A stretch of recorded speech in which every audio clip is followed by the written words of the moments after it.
Poursuite de l'audiobook intitulé « Souffrir peut-être, mais guérir ». 3e chapitre. Marc Luthi, l'onction des malades. Introduction. 1. Les obstacles à la pratique de l'onction. Avant tout, il s'agit de déblayer le terrain, de mettre un peu d'ordre dans les esprits, sachant que très souvent préjugés et expériences font obstacle à une bonne compréhension de l'écriture. On peut se demander pourquoi un écrit tel celui de Jacques, chapitre 5, versets 14 à 16, dont le message est recevable et compréhensible, n'a pas été davantage pris au sérieux par l'Église au cours de son histoire, même la plus récente. À cela, il y a plusieurs raisons. Mais avant de poursuivre, lisons le passage de Jacques 5, versets 13 à 20. Quelqu'un parmi vous est-il dans la souffrance? Qu'il prie. Quelqu'un est-il dans la joie? Qu'il chante des cantiques. Quelqu'un parmi vous est-il malade? Qu'il appelle les anciens de l'Église et que les anciens prient pour lui en loignant d'huile au nom du Seigneur.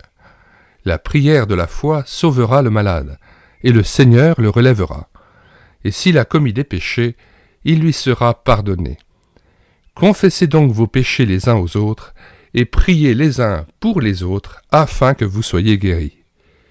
La prière fervente du juste a une grande efficace.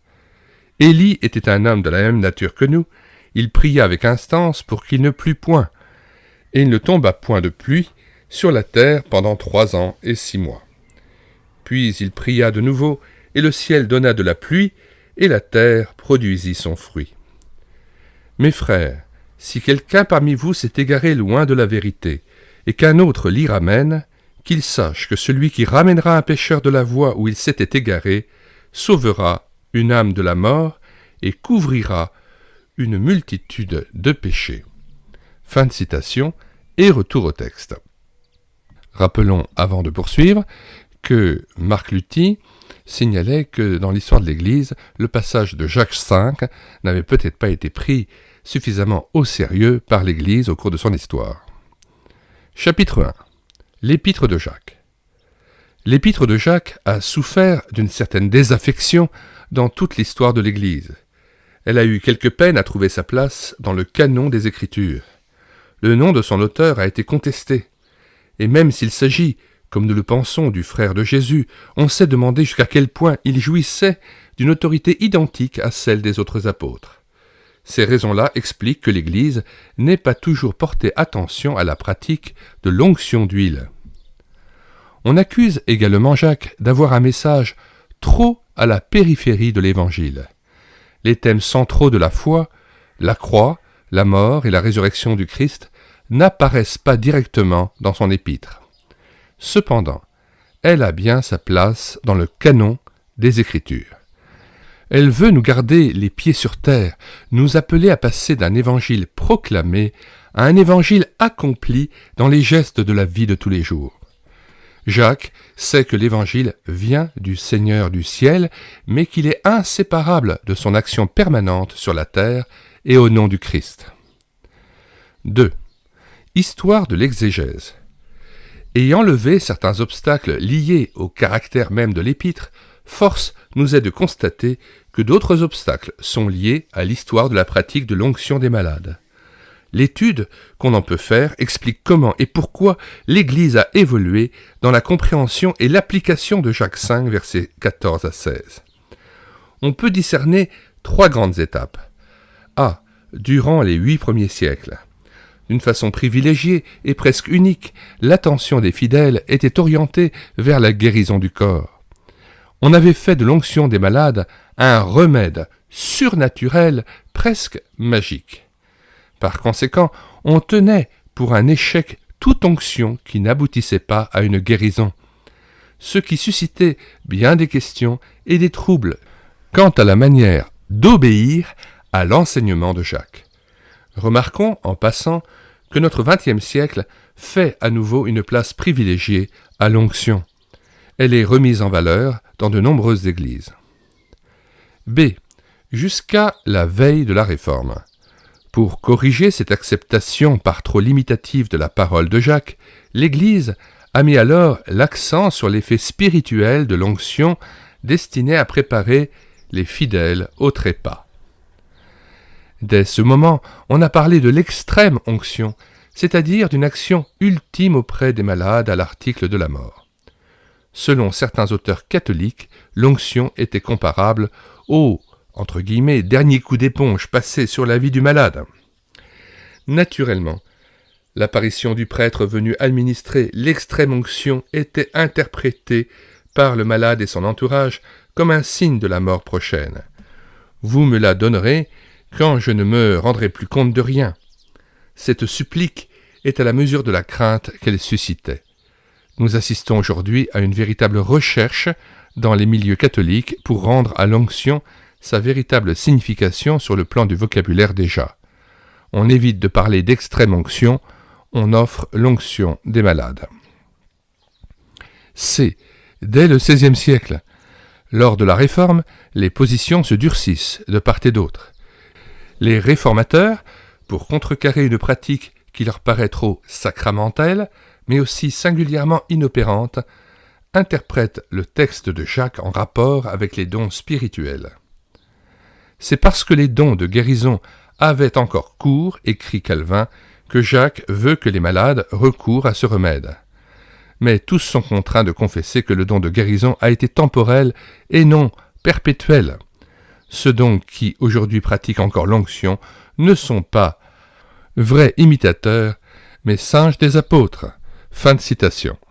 Entre parenthèses, on reste assez sidéré devant de tels propos qui contredisent le sens des Saintes Écritures et qui nient et prennent le total contre-pied de ce que disait Jacques. Car même si on s'appelle Calvin, qui est-on pour remettre en question l'existence des dons spirituels ou particulièrement du don de guérison ? Fermez la parenthèse. Calvin et d'autres après lui, convaincus que les dons avaient été donnés et se limitaient à l'Église primitive, en ont déduit qu'il n'y avait plus lieu de pratiquer l'onction. Je rouvre une parenthèse en faisant cette remarque.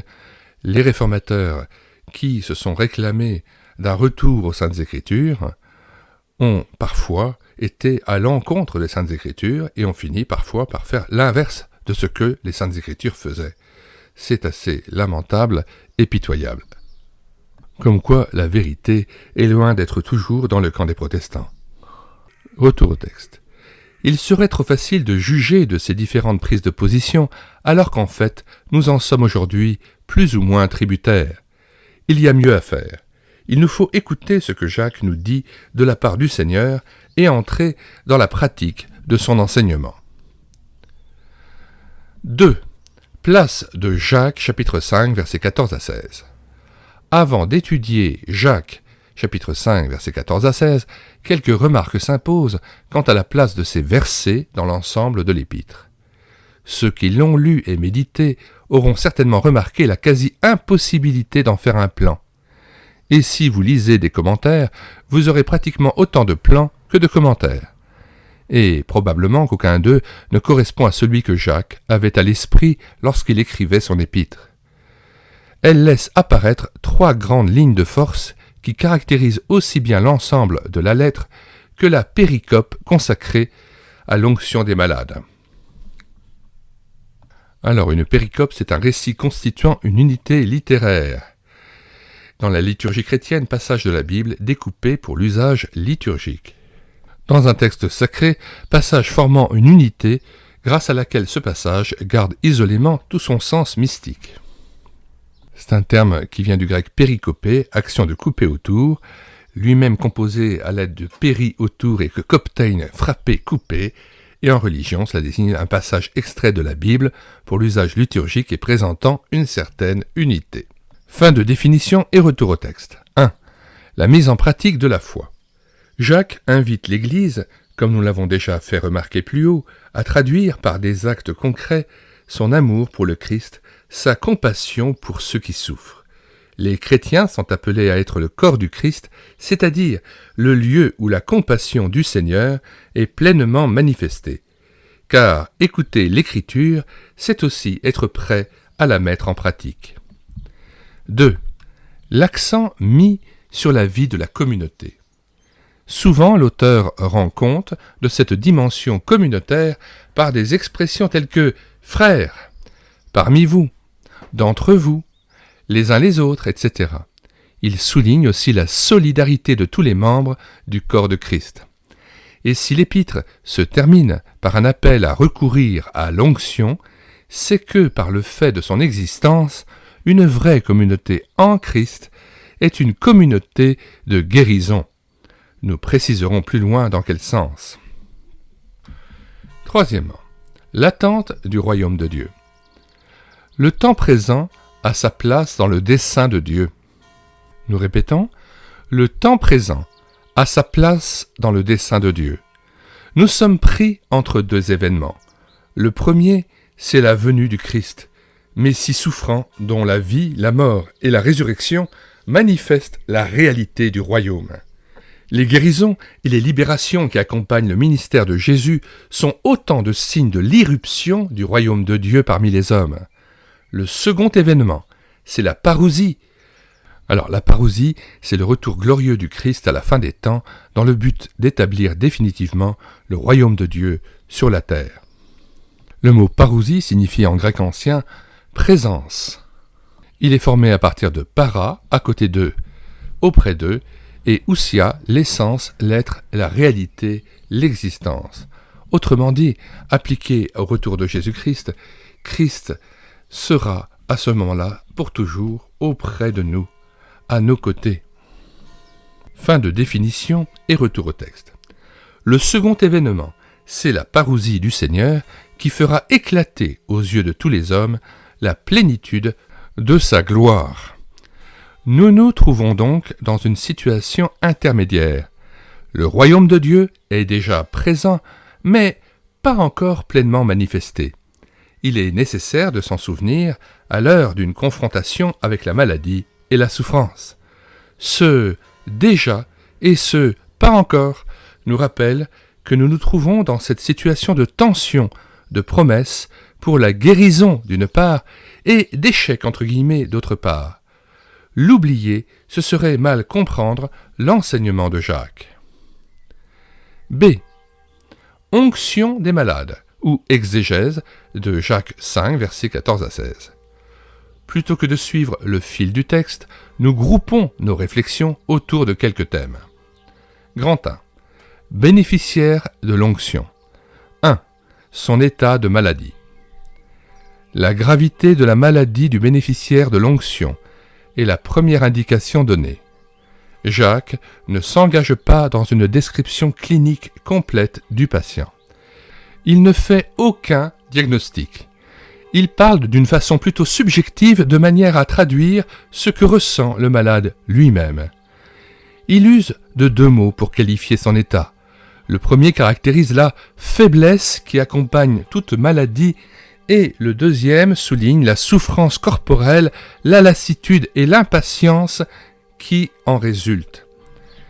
Il faut remarquer aussi que le malade est conscient puisqu'il a la possibilité de faire appel aux anciens.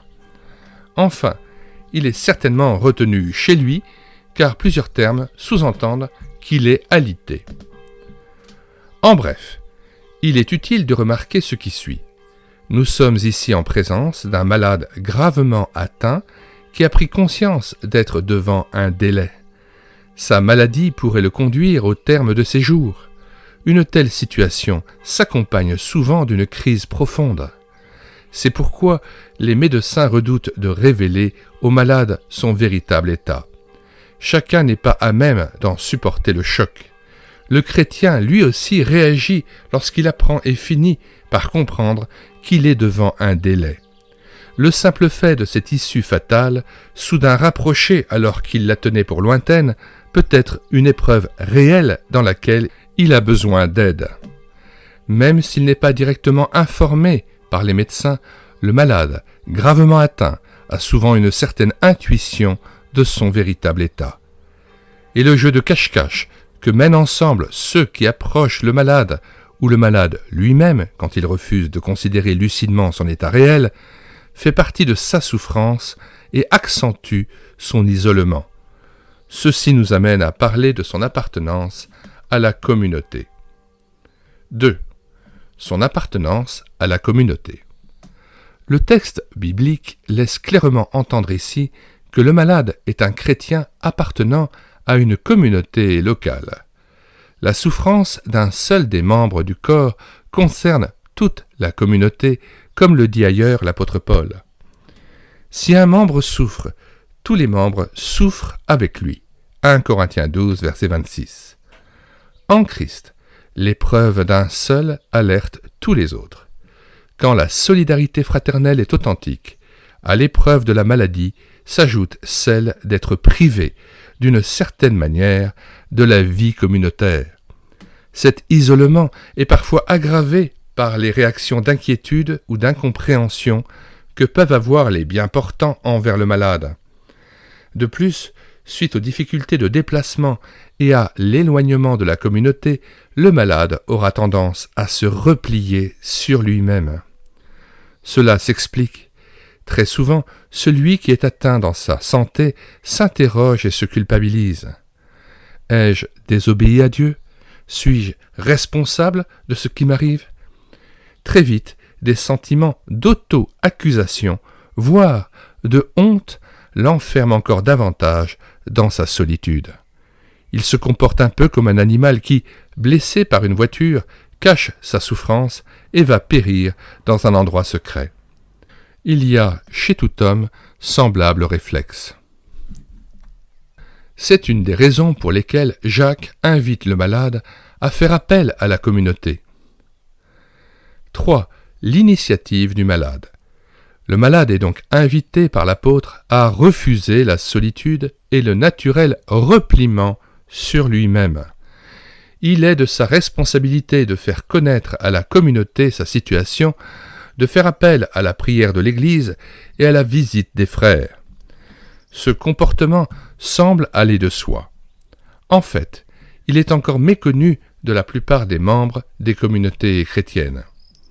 Alors qu'il est rarement fait appel aux médecins, le pasteur, les anciens, la communauté sont tardivement informés du transfert du patient à l'hôpital.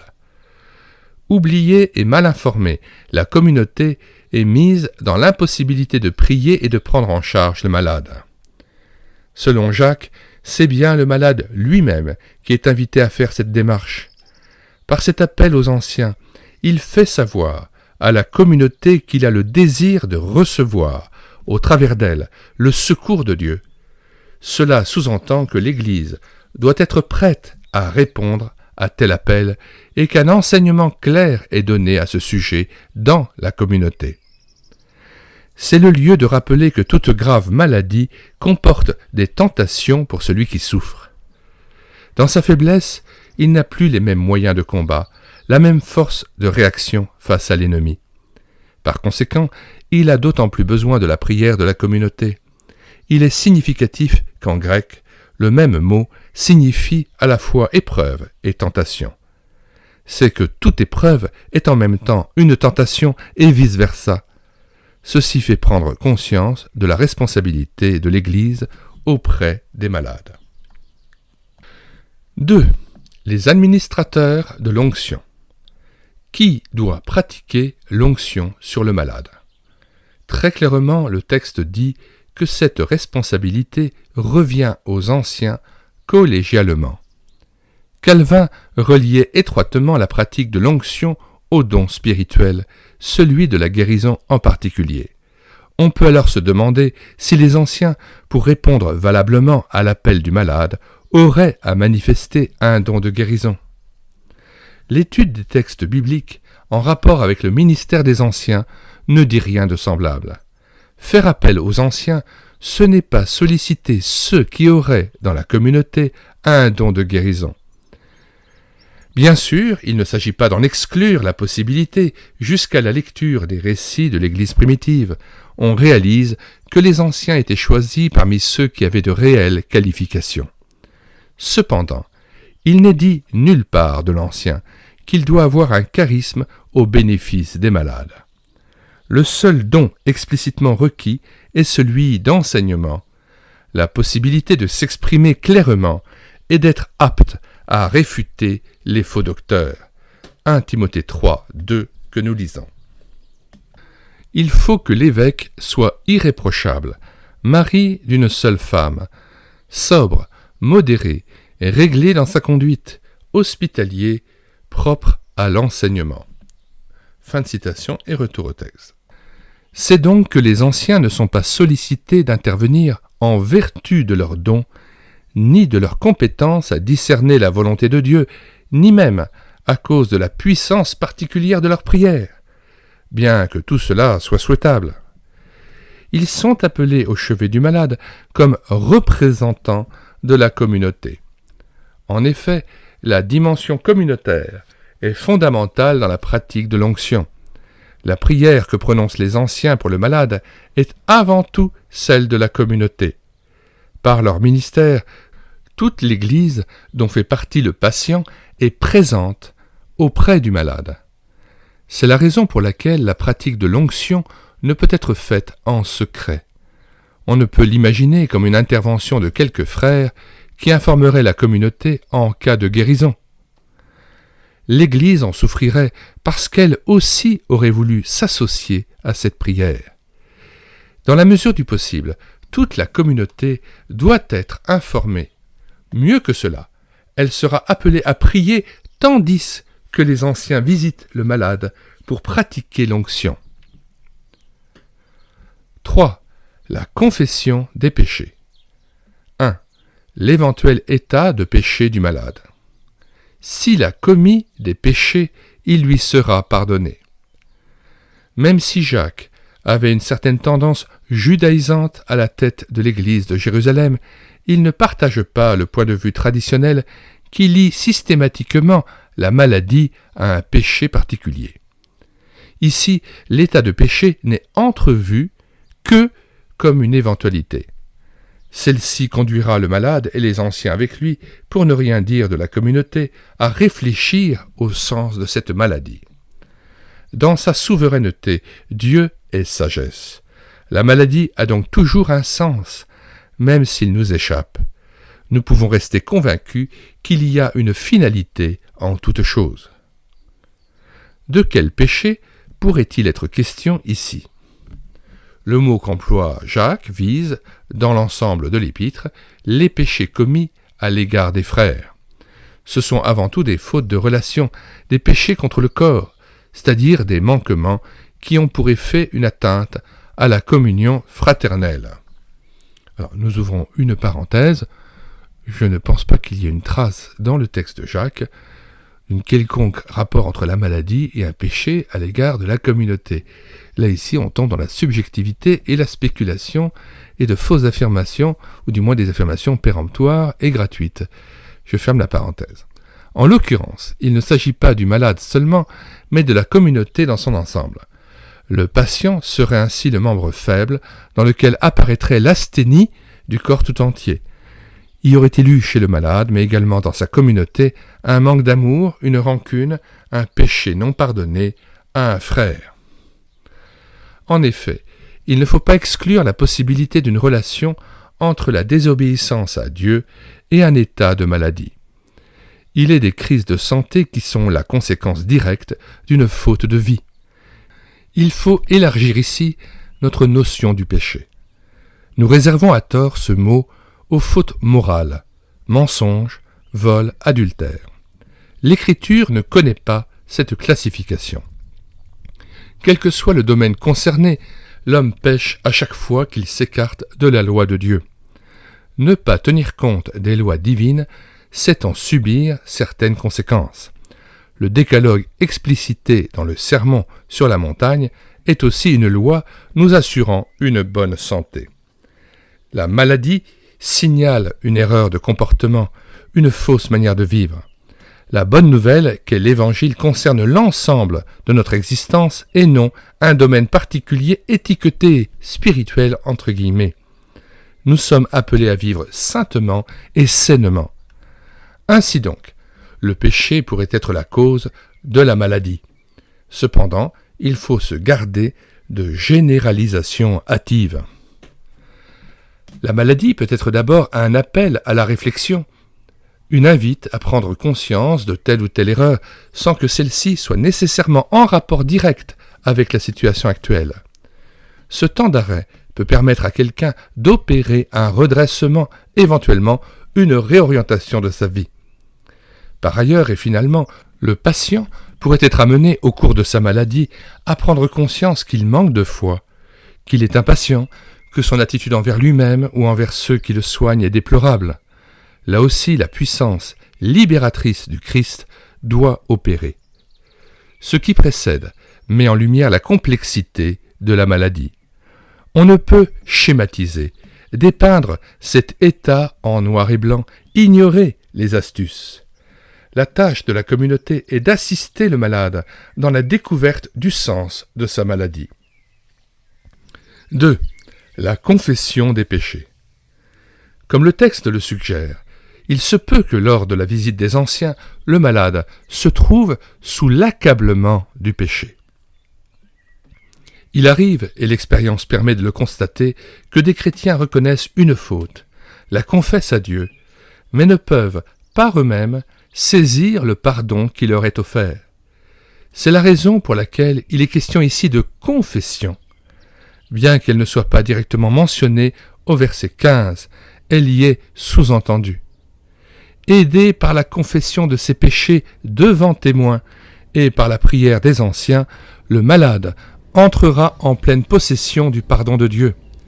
Il s'agit d'une pratique à redécouvrir. Luther en avait discerné la valeur et encourageait les chrétiens à cette pratique de la confession. Il en dénonçait le caractère obligatoire, tout en la considérant comme une chose excellente, précieuse et consolante. Je ne me laisserai priver par personne de la confession secrète, et je ne l'abandonnerai pas pour tout l'or du monde, sachant ce qu'elle m'a valu de force et de consolation. Il y a longtemps que j'aurais été étranglé par le diable si elle ne m'avait pas été préservée. Sermon von der Becht, page 301. Cette confession ne peut en aucun cas être obligatoire. Elle perdrait alors toute son efficacité. De plus, elle n'a pas forcément lieu en présence de tout le collège d'anciens. Il se peut que, dans une visite préliminaire, ayant pour but de préparer la pratique de l'onction proprement dite, le malade ait trouvé le cadre favorable à la confession et à la mise en ordre de tel ou tel aspect de sa vie. Comme déjà dit plus haut, il n'y a pas que le malade qui soit en cause. La communauté tout entière doit s'interroger. Le verset 16 invite à la généralisation communautaire du cas particulier. Confessez donc vos péchés les uns aux autres et priez les uns pour les autres afin que vous soyez guéris. L'emploi de la deuxième personne du pluriel vise non les anciens seulement, mais l'Église dans son ensemble. La solidarité profonde qui lie entre eux les membres de la communauté est à double sens. Si un membre souffre, tous les membres souffrent avec lui. Et si un membre est honoré, tous les membres se réjouissent avec lui. 1 Corinthiens 12, verset 26. Le péché d'un seul peut avoir des conséquences sur l'ensemble des membres. Également, la maladie d'un seul peut être le symptôme d'une affection pathologique de l'Église locale tout entière. Illustrons ce qui précède par cet exemple. Un abcès peut être tout à fait localisé alors qu'il est le signe d'une infection généralisée. En ce cas, il ne suffit pas de penser le membre atteint, c'est tout le corps qui doit être soigné, c'est tout l'homme qui est en jeu. Il en va de même parfois pour le cas d'une maladie inséparable de sa communauté. Cette dernière doit être soignée, et non seulement le membre atteint. Dans un livre intitulé « Le Christ et la santé », indication, donc c'est le Centurion Labor et Fides, 1972. Retour au texte. Dans un livre intitulé « Le Christ et la santé », dont la grande qualité est de montrer l'aspect communautaire de la santé et de la guérison, le docteur Lambourne, à la fois médecin, psychiatre et théologien, écrit « On peut affirmer que, pour une part, l'état de maladie ou de santé de certains chrétiens est rigoureusement dépendant de l'état spirituel de la communauté. Ici, la communauté a un sens large, page 57. La situation de maladie offre donc au groupe tout entier des occasions de repentance qui sont à vivre en un acte de pardon et de réparation. Page 203. La communauté dans son ensemble doit se replacer sous le regard de Dieu et demander que les relations mutuelles soient restaurées, que l'amour du Christ soit pleinement manifesté. Dans ce même esprit, on peut parler de la Sainte Seine comme d'un moment privilégié où la guérison du Christ peut opérer par et dans la communauté. Si le fait de prendre la Seine dans un esprit de division, sans discernement dans les autres de véritables membres du corps de Christ, peut entraîner la maladie et la mort, l'inverse est aussi vrai. Si la communauté confesse son péché, reconnaît ses fautes, répare ses relations au moment de la participation au repas du Seigneur, Dieu visitera cette communauté et par son esprit lui communiquera la guérison au plein sens de ce mot. On comprend mieux alors comment il est possible de parler de l'Église comme d'une communauté de guérison. Certes, les anciens, eux, les premiers, sont concernés. Quelle occasion d'approfondir leur unité. Eux aussi ont parfois des difficultés, des divergences, des dissensions. Leur visite auprès du malade sera l'occasion de réajuster leurs relations. C'est la condition même d'une prière efficace. Si 2 d'entre vous s'accordent sur la terre pour demander une chose quelconque, elle leur sera accordée. Matthieu 18, verset 19. Dans la Didaché, un écrit du IIe siècle, l'auteur déclare « Confesse tes péchés dans l'assemblée et ne te présente pas pour faire la prière avec une mauvaise conscience. » 4.14. Ainsi, la confession apparaît comme la préparation indispensable à une prière efficace. 4. L'onction d'huile. 1. Dans l'Ancien Testament. Comme chez les autres peuples de l'Antiquité, l'huile tient en Israël une place importante. C'est à partir de son usage ordinaire qu'on peut saisir sa signification dans la vie religieuse. Son usage profane est clairement attesté dans l'Ancien Testament. Se oindre la tête d'huile constituait l'un des actes de la toilette quotidienne. On l'utilisait pour protéger sa peau de la brûlure du soleil. On usait volontiers d'une huile parfumée pour manifester sa joie. Quand on voulait particulièrement honorer un hôte, on versait de l'huile parfumée sur sa tête. Et la bonne odeur qui s'exhalait signifiait la joie qu'on avait à l'accueillir. Mais l'onction revêt généralement un sens sacré. Elle indique une mise à part pour le service. Nous répétons, mais l'onction revêt généralement un sens sacré. Elle indique une mise à part pour le service. Les divers objets du culte étaient ainsi oints d'huile. 3 catégories de personnes pouvaient recevoir cette onction sacrée. Les sacrificateurs, les rois et parfois les prophètes. En même temps que l'huile était répandue sur la tête, l'Esprit de Dieu leur conférait les qualifications et les dons en vue de l'exercice de leur fonction publique. Dans ce sens, Christ est l'ouin, L''OINT, par excellence, et accomplit cette triple fonction de roi, sacrificateur et prophète. 2. Dans le Nouveau Testament. La pratique enseignée par Jacques V a-t-elle un sens spirituel, c'est-à-dire sacré ou profane? Le Nouveau Testament emploie 5 verbes différents pour oindre. Les 2 plus fréquents sont cryo et aleipho. Cryo apparaît à 5 reprises, chaque fois en rapport avec l'onction spirituelle du Christ. Aleipho, par contre, que l'on rencontre à 8 reprises, désigne des pratiques profanes, telles que parfumer ou se parfumer. Ce verbe est également utilisé pour l'onction pratiquée en faveur des malades. Marc 6, verset 13 et Jacques 5, verset 14.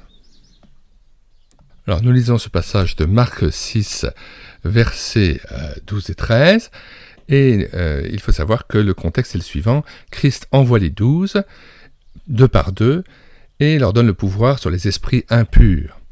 Et il est dit donc, verset 12, « Ils partirent et ils prêchèrent la repentance.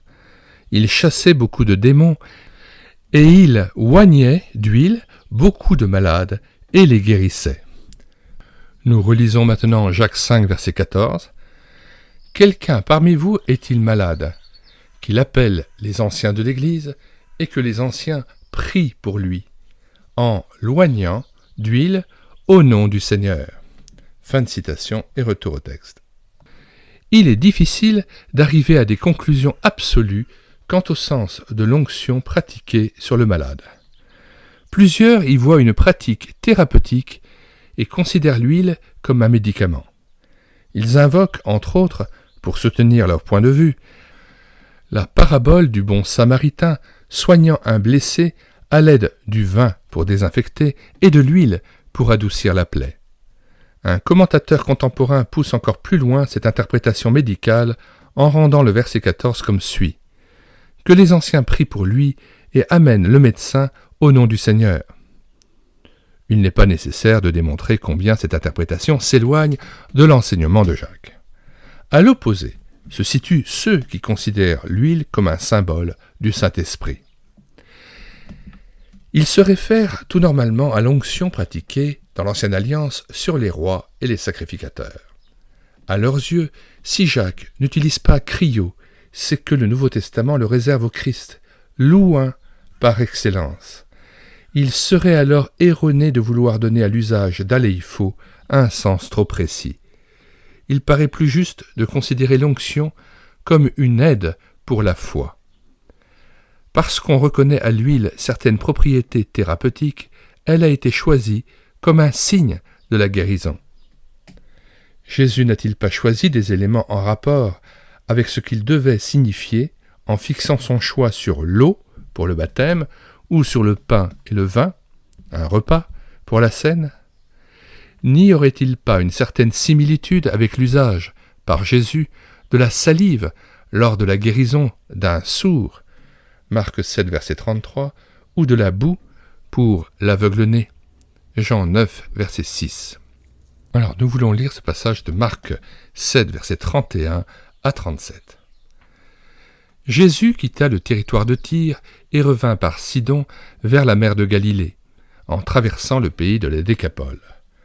On lui amena un sourd qui avait de la difficulté à parler, et on le pria de lui imposer les mains.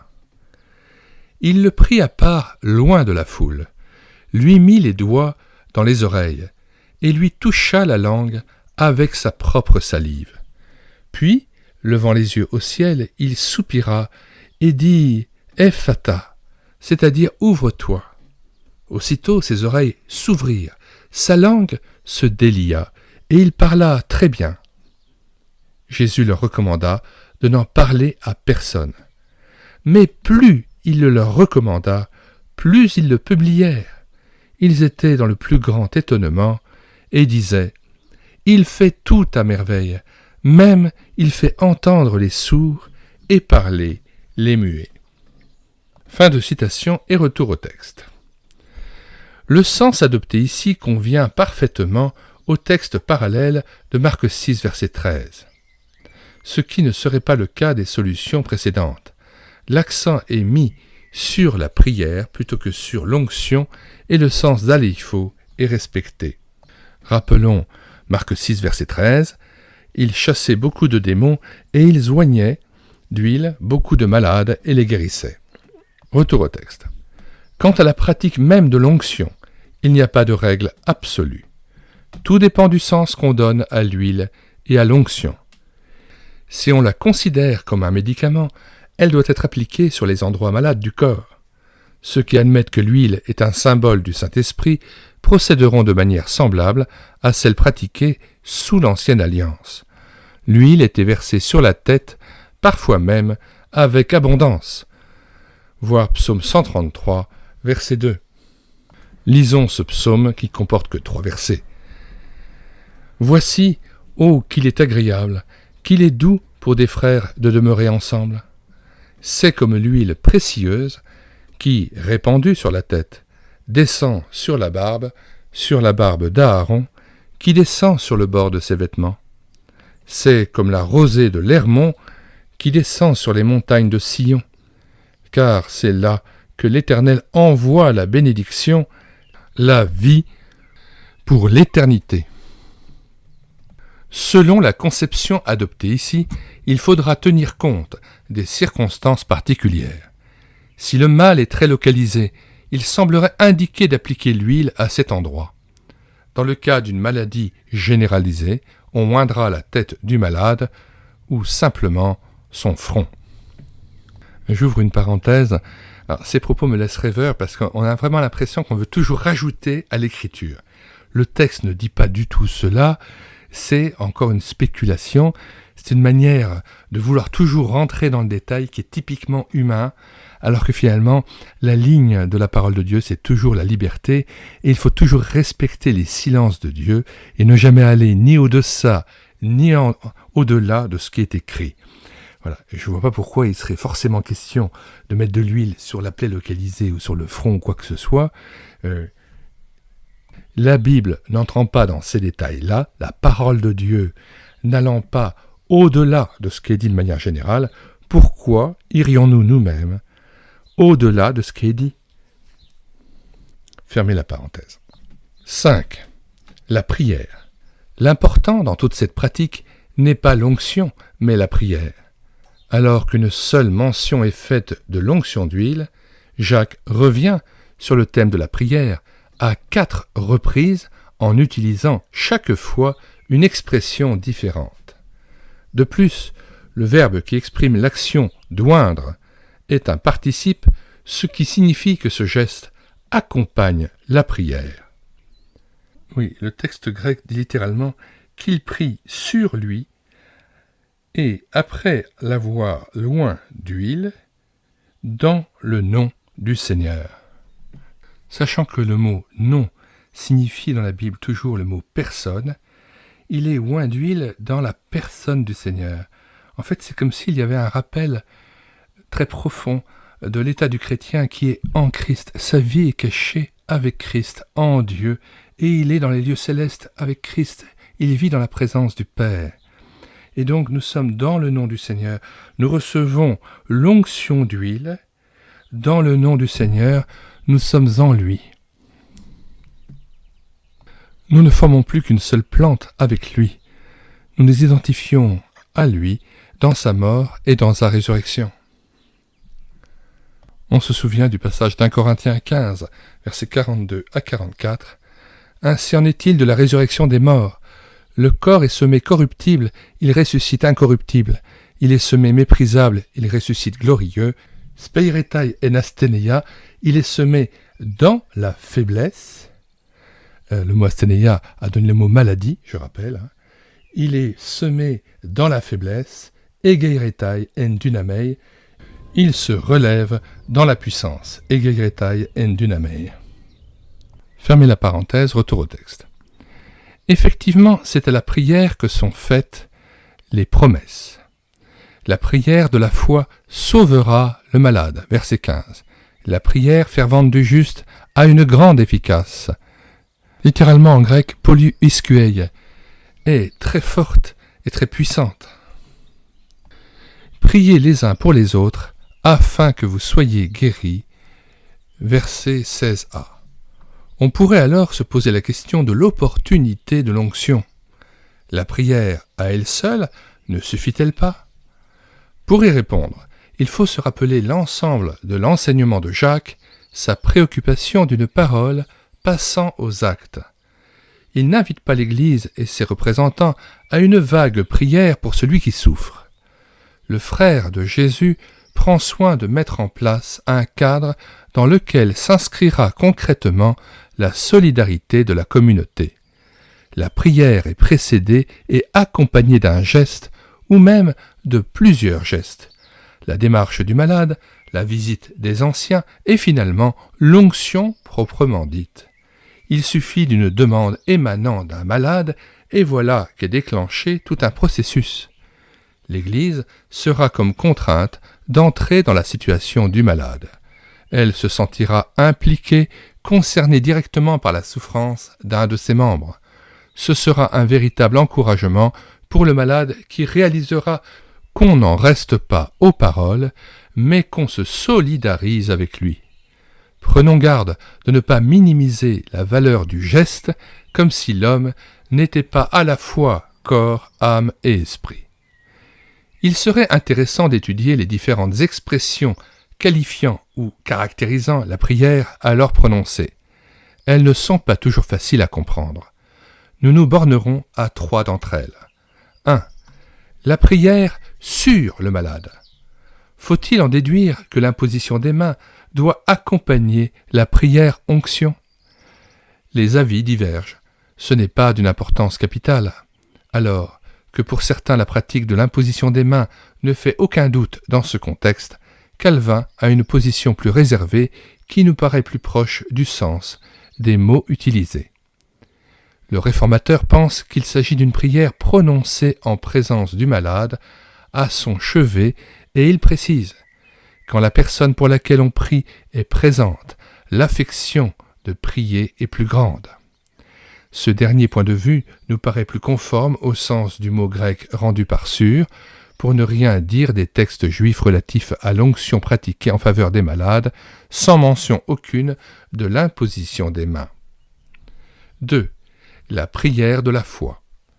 Cette expression est plus délicate à développer. Jacques emploie le terme « foi » au début de son épître en rapport avec la prière de celui qui demande la sagesse. Il déclare à ce sujet qu'il la demande avec foi, sans douter, car celui qui doute est semblable au flot de la mer, agité par le vent et poussé de côté et d'autre, qu'un tel homme ne s'imagine pas qu'il recevra quelque chose du Seigneur. Jacques 1, versets 6 à 7. Avoir la foi, c'est demander sans douter. Est-il juste alors de dire, avec plusieurs serviteurs de Dieu engagés dans un ministère de guérison, la volonté de Dieu est toujours de guérir? Par conséquent, la prière qui se terminerait par « si c'est ta volonté » entre guillemets est qualifiée d'incrédule. Trop souvent, il est vrai, cette formule de pseudo-soumission a été l'expression de l'incrédulité de la communauté en prière. Si rien ne se passait, au moins avait-elle un alibi. La responsabilité de l'échec revenait à Dieu. Pour tout dire, c'était une manière de s'en laver les mains entre guillemets. Or, il est des cas où la volonté de Dieu s'est comme imposée à ceux qui priaient une promesse particulière de guérison leur ayant été communiquée par l'Esprit. Dans une telle situation, ajouter à la prière « si c'est ta volonté » entre guillemets, est inconvenant. Le vrai miracle consiste à prier dans une soumission totale au Père, mais également dans une confiance sans limite en sa puissance. D'une façon générale, on peut dire que toute vraie foi repose sur la parole. La foi vient de ce qu'on entend, et ce qu'on entend vient de la parole du Christ, Romains 10, verset 17.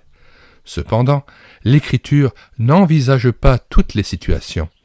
Les circonstances diverses peuvent également éclairer notre compréhension de la volonté de Dieu.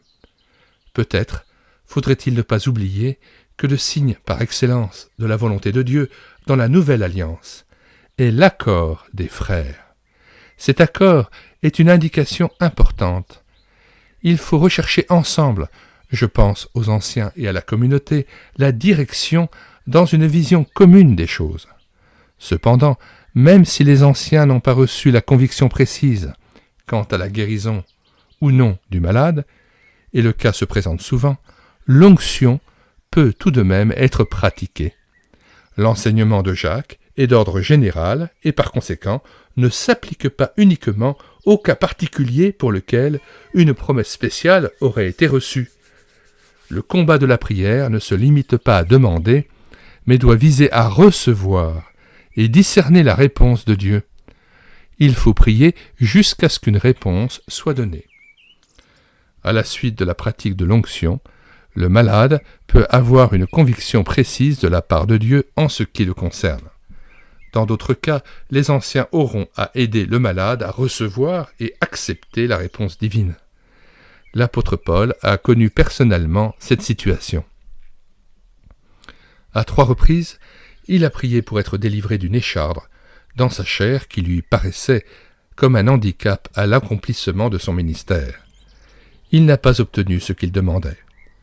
Cependant, sa prière a été exaucée. Une réponse claire lui a été donnée. « Ma grâce te suffit, car ma puissance s'accomplit dans la faiblesse. » 2 Corinthiens 12, verset 9. Paul a accepté cette réponse. Elle lui a révélé le sens de son épreuve et lui a permis de poursuivre son témoignage dans la paix. 3. La prière fervente du juste a une grande efficace. Cette expression est particulièrement difficile à comprendre. Selon le sens généralement retenu dans les versions modernes, ceci à la suite de la Vulgate et de Luther, le résultat de la prière dépendrait d'une certaine concentration spirituelle ou des dispositions plus ou moins ferventes de Laurent, celui qui prie.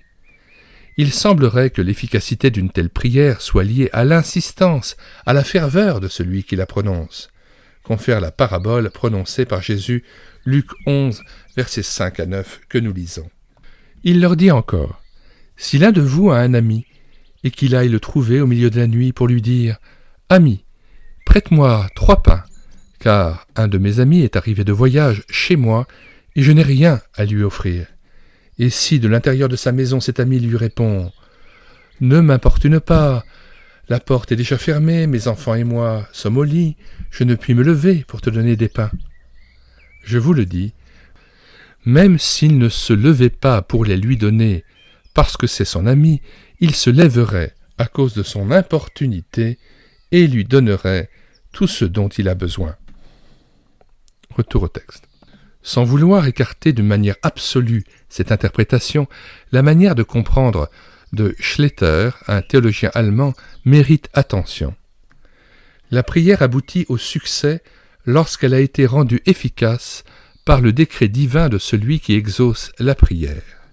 En d'autres termes, la prière du juste tire son efficacité de l'énergie, du dynamisme que lui communique l'Esprit Saint. Jacques a pris soin de préciser qu'il s'agit de la prière du juste, non pas de celle d'un saint, de quelqu'un qui mènerait une vie parfaite. C'est la prière de celui qui reconnaît franchement ce qu'il est devant Dieu, qui vit dans une juste relation avec Dieu et les frères, d'où l'importance, une fois de plus, de la confession. Le juste est donc un justifié. Le juste est donc un justifié. Rien ne le sépare plus du Seigneur.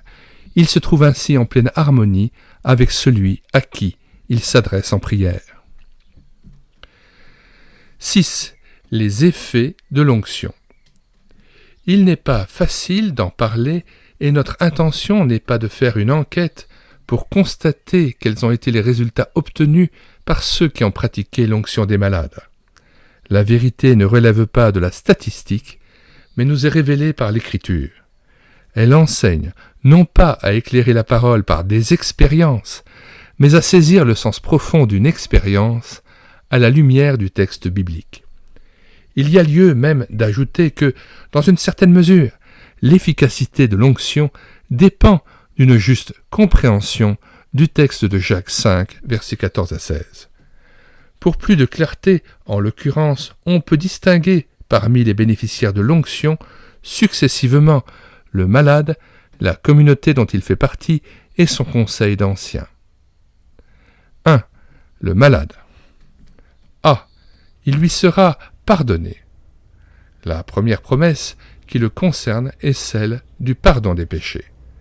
Celui-ci n'est pas le résultat direct de la pratique de l'onction, mais est accordé en réponse à la repentance et à la confession des péchés. Ici aussi, les anciens ont un rôle à jouer. Ils doivent aider le malade à entrer en pleine possession du pardon divin. B. La prière de la foi sauvera le malade. Le mot employé ici, habituellement traduit par « sauver », a un sens ambigu. Dans les évangiles et les actes des apôtres, écrits très proches de l'épître de Jacques, 27 fois il est employé pour parler de la guérison du corps, tandis que 32 fois il conjoint guérison et salut. Quand Jésus guérit Bartimée à Jéricho, il lui adresse ces paroles significatives. « Va, ta foi t'a sauvé ». Manifestement ici, Jésus fait allusion à la guérison corporelle et du même coup au pardon qu'il accorde en réponse à la foi. Ce second sens est également soutenu par Luc 7, verset 50 et Luc 8, verset 48, qui ajoute, dans d'autres cas, « Va en paix ». Le passage de Luc 7, verset 50 est très important. Il s'agit du passage où un pharisien invitait Jésus à manger chez lui, et il y a cette femme qui vient avec un vase de grand prix et qui le répand aux pieds du Seigneur. Elle pleurait, et bientôt elle lui mouilla les pieds de ses larmes, puis les essuya sur ses cheveux, les baisa, et les oignit de parfum. Verset 39, le pharisien qui l'avait invité, voyant cela, dit en lui-même, « Si cet homme était prophète, il connaîtrait qui et de quelle espèce est la femme qui le touche. Il connaîtrait que c'est une pécheresse. » Jésus prit la parole et lui dit, « Simon, j'ai quelque chose à te dire. »« Maître, parle, répondit-il. Un créancier avait 2 débiteurs. L'un devait 500 deniers et l'autre 50. Comme il n'avait pas de quoi payer, il leur remit à tous 2 leurs dettes. Lequel l'aimera le plus ? Simon répondit, « Celui, je pense, auquel il a le plus remis. » Jésus lui dit, « Tu as bien jugé. » Puis, se tournant vers la femme, il dit à Simon, « Vois-tu cette femme ? Je suis entré dans ta maison, et tu ne m'as point donné d'eau pour laver mes pieds, mais elle les a mouillés de ses larmes, et les a essuyés avec ses cheveux. Tu ne m'as point donné de baiser, mais elle, depuis que je suis entré, elle n'a point cessé de me baiser les pieds. Tu n'as point versé d'huile sur ma tête, mais elle a versé du parfum sur mes pieds. C'est pourquoi, je te le dis, ses nombreux péchés ont été pardonnés, car elle a beaucoup aimé. Mais celui à qui on pardonne peu, aime peu. Et il dit à la femme, « Tes péchés sont pardonnés. » Ceux qui étaient à table avec lui se mirent à dire en eux-mêmes, « Qui est celui-ci qui pardonne même les péchés ?» Verset 50. Mais Jésus dit à la femme, « Ta foi t'a sauvée, va en paix. » Fin de citation. Le passage de Luc 8, verset 48, s'inscrit dans l'épisode de la femme atteinte d'une perte de sang depuis 12 ans, et qui avait dépensé tout son bien pour les médecins sans qu'aucun ait pu la guérir. Au verset 46, il est dit « Mais Jésus répondit, quelqu'un m'a touché, car j'ai connu qu'une force était sortie de moi. » La femme, se voyant découverte, vint toute tremblante se jeter à ses pieds et déclara devant tout le peuple pourquoi elle l'avait touché et comment elle avait été guérie à l'instant. Jésus lui dit « Ma fille, ta foi t'a sauvée, va en paix. » En effet, au verset 44, il est dit qu'elle s'approcha par derrière Jésus et toucha le bord du vêtement de Jésus. Au même instant, la perte de sang s'arrêta. Fin de citation et retour au texte. D'une façon générale, cependant, dans le contexte de la maladie, sauver est à mettre en rapport avec la guérison et plus précisément une promesse de salut pour le corps. C. Le Seigneur le relèvera. Tout comme l'expression précédente, celle-ci peut être comprise de plusieurs manières. Le verbe traduit par « relever » est très fréquemment utilisé pour parler de la résurrection, toujours avec ce sens dans les épîtres, excepté Romains 13, verset 11 et Éphésiens 5, verset 14, bien que les évangiles en fassent usage avec des sens différents. Lever, se lever, susciter. À plusieurs reprises, Jésus donne à celui qu'il guérit l'ordre de se lever. Matthieu 9, verset 25, Luc 7, verset 14, Luc 8, verset 54 et Jean 5, verset 8. il s'agit toujours de malades ou d'handicapés, alités ou à même le sol. Et Christ, par sa puissance, les remet sur pied. Ainsi, dans ce contexte de maladie, déterminant pour le choix du sens de « relèvera », il faut entendre une promesse de salut pour le corps. Ce qui la distingue de la précédente est l'accent placé sur la remise sur pied, c'est-à-dire le retour à une vie active. J'aimerais rajouter que dans le passage bien connu d'1 Corinthiens 15, versets 42 à 43, il est traduit dans la Bible second par le verbe « il ressuscite ». Nous citons 1 Corinthiens 15, 42, « Ainsi en est-il de la résurrection des morts. Il est semé corruptible, il ressuscite, littéralement il se relève, en incorruptibilité. Il est semé en déshonneur, il se relève en gloire. Il est semé en faiblesse, il ressuscite en puissance. » Donc, Egeiretai est mentionné 3 fois avec le sens de « il se relève » pour « il ressuscite ». Fin de commentaire et retour au texte. Ainsi, dans ce contexte de maladie, déterminant pour le choix du sens de « relèvera », il faut entendre une promesse de salut pour le corps. Ce qui la distingue de la précédente est l'accent placé sur la remise sur pied, c'est-à-dire le retour à une vie active. Pour conclure ces quelques remarques, il faut préciser encore ce qui suit.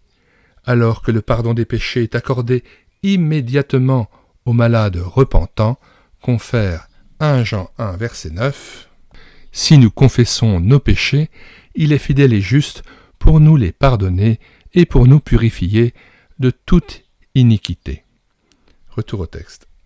Alors que le pardon des péchés est accordé immédiatement aux malades repentants, les promesses en rapport avec la guérison du corps doivent être comprises dans un sens eschatologique, c'est-à-dire en lien avec les derniers temps. L'eschatologie, en effet, tient une grande place dans l'ensemble de l'épître de Jacques. Le royaume de Dieu est une réalité à laquelle déjà participe le chrétien. Dans la personne du Christ, le royaume de Dieu s'est approché. Supportant les tentations, les épreuves et la maladie, le chrétien attend patiemment l'avènement du Seigneur qui apportera avec lui la réalisation totale de l'espérance chrétienne. Ainsi, la promesse de délivrance, exprimée par « sauvera » entre guillemets et « relèvera » et qui concerne le corps, est une réalité du royaume, mais d'un royaume inauguré par la venue du Christ.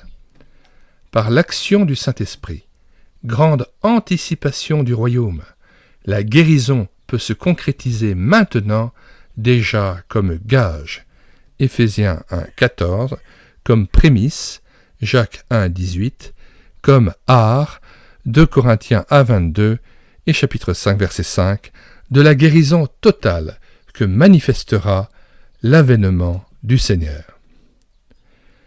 Pratiquement, cela signifie que, au point de vue physique et corporel, les effets de l'onction se manifestent différemment. 1. Dieu peut permettre une guérison miraculeuse et immédiate. Elle sera comprise et reçue comme un signe du royaume de Dieu. 2.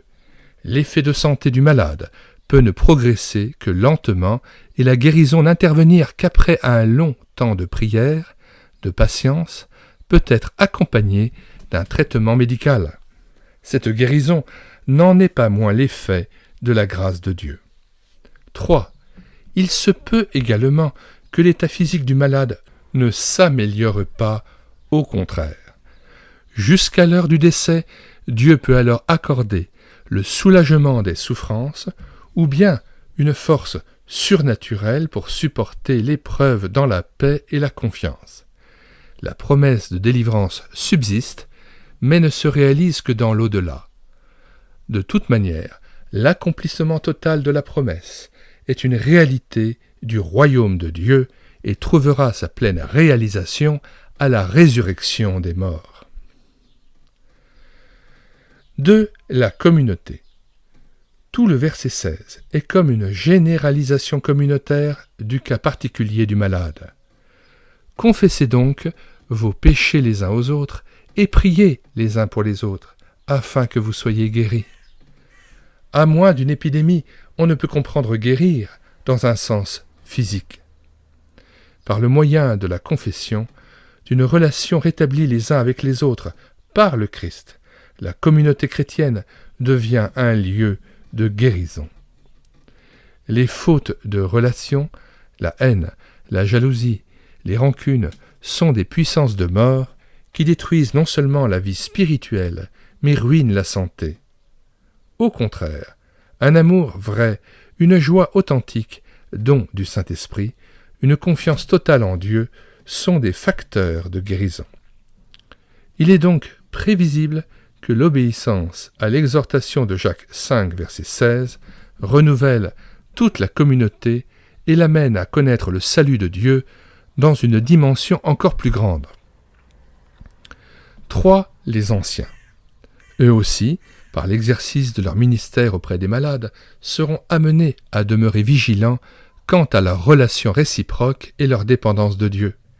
Et quand on sait toute l'importance que donne l'Écriture aux autorités, que ce soit au sein de la famille, de l'Église ou à la tête d'un État, on mesure mieux toutes les grâces et bénédictions qui reviennent à l'ensemble des membres d'une communauté quand elle est dirigée par un groupe d'anciens unis, sensibles à la direction de Dieu.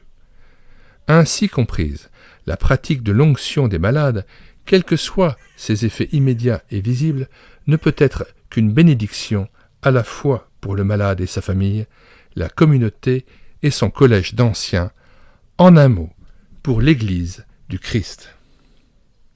Fin de la lecture de ce chapitre. Nous invitons ceux qui viennent de découvrir cet ouvrage, Souffrir peut-être mais guérir, à en écouter aussi les 2 premiers chapitres, l'ensemble de l'ouvrage formant un tout.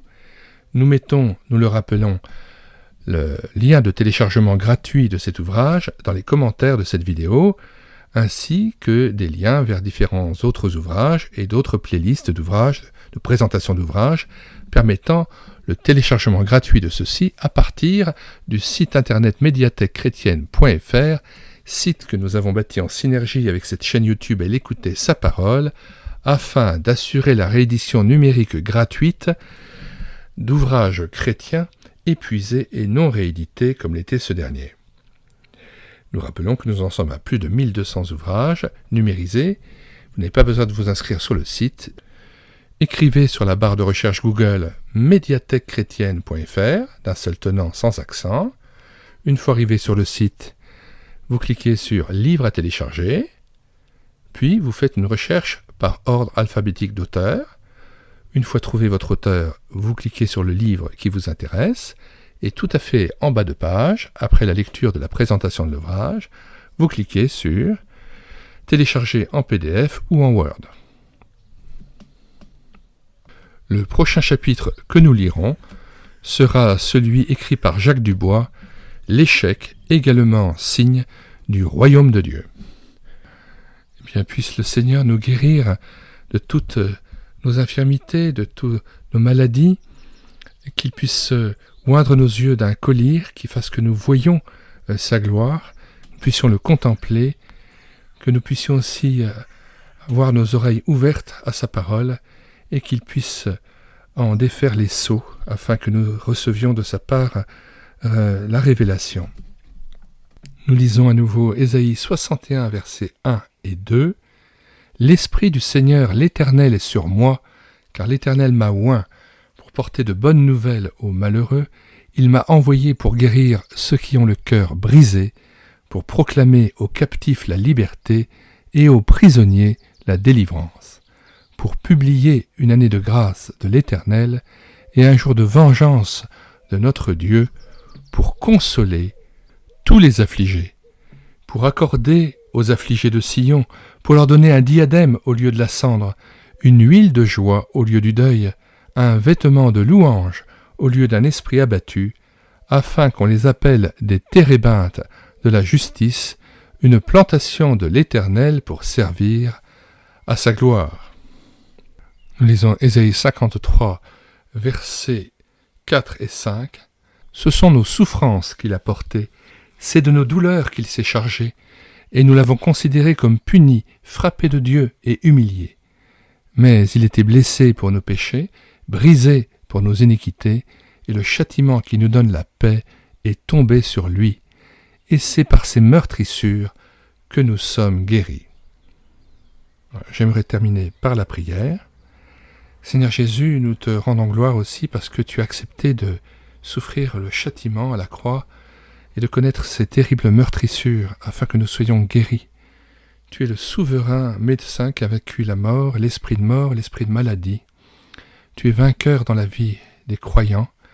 Tu nous donnes aussi la sincérité et tu nous révèles peut-être s'il y a des péchés qui sont à l'origine d'une maladie, d'une situation de faiblesse, d'handicap physique. Tu permets aussi que nous soyons relevés et après avoir confessé nos péchés, s'il y en a, mais aussi tu nous gardes de toute accusation vaine du diable. Tu nous relèves, tu nous fortifies et tu nous consoles. Nous te remercions, Seigneur, pour le Saint-Esprit qui est le consolateur au sein de nos souffrances, nos faiblesses.